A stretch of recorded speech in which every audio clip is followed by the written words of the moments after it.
Went to Suriname just a few years back. It was an amazing experience. We spent about 2 weeks there just investing time in the local folk. We visited the interior.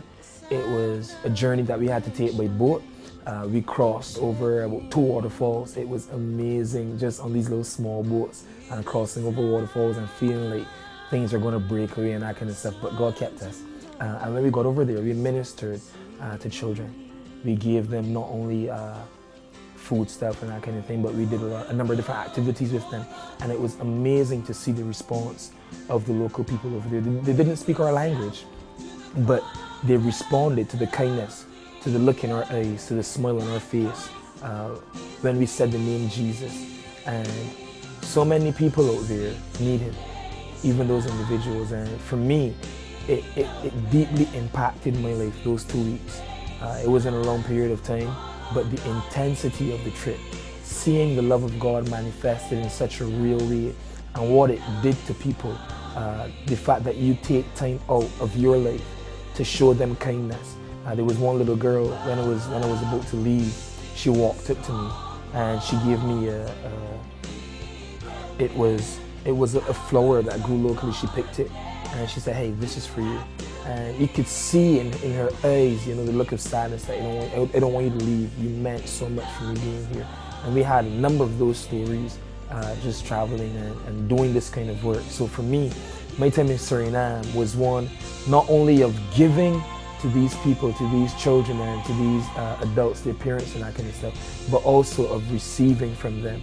Just the blessing of seeing the smile that you put on their face, just the blessing of the individual coming to know Jesus, and the joy that you feel from that, knowing that that was because of your effort. It was because of the words that you spoke. It was because of the smile that you gave. It was because of the meal that you passed on, that you shared with that individual, the time that you took to listen to them.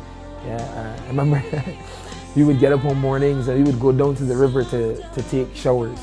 And if you wanted to do the number 2, you'd have to go into the bushy area, dig a hole and do your number 2, and you'd bathe in the river. And you were bathing in the river, and one of the ladies felt like this brown, it was a shrub or something, but she felt it on her foot, and she screamed out, "Snake, snake!" And it was an amazing thing. So we had lots of laughter. It was scary at first, but then we recognized that it was a shrub. Man, we laughed a lot about it. It was amazing. And then just learning the language, awakio, awakino, kind of stuff. It was fun.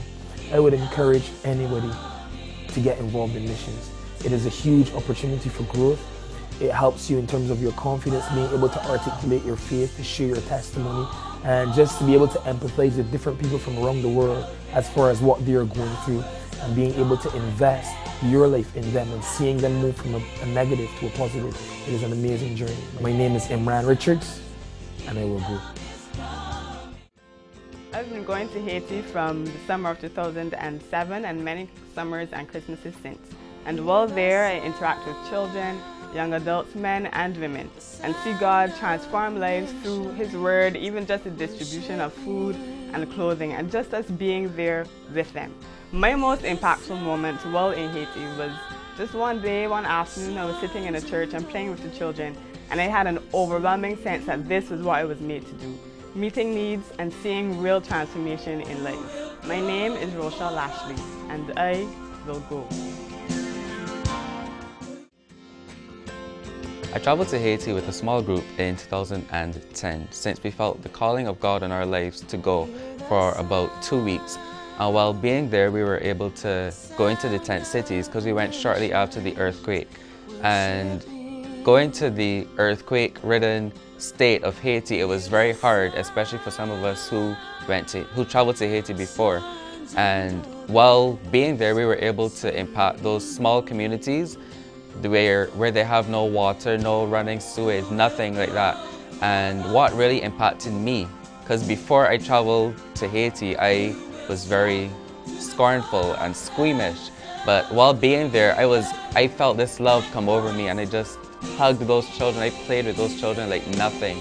And it was then and there that I realized that this is what God has called me to do.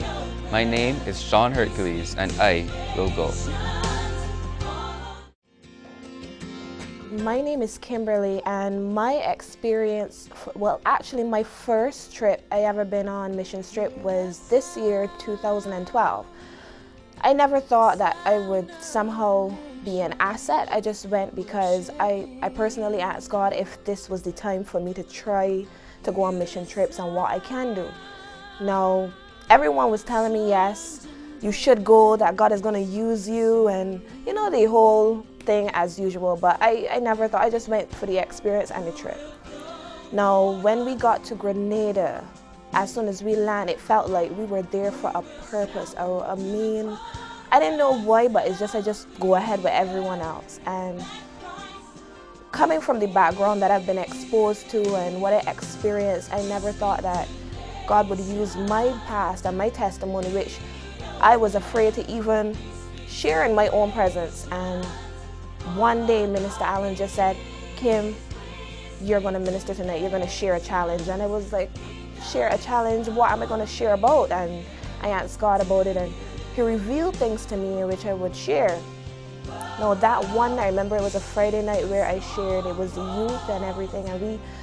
And after writing down and preparing everything, when I got to the podium, I saw nothing. I saw like scribbles on the paper, and it was just blank. And inside I was like, oh my God, what am I going to say? But on the outside, I shared what God and what I have been through. And through me sharing my past testimony about what I've been through, I saw women came up and literally broke chains of the past and the things that they themselves would not even share in their own presence.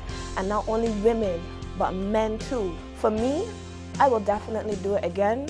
As I say, if for my past, if it's worth me going through again just to share that testimony and to share and to save lives, I will. My name is Kimberly Padmore, and I will go.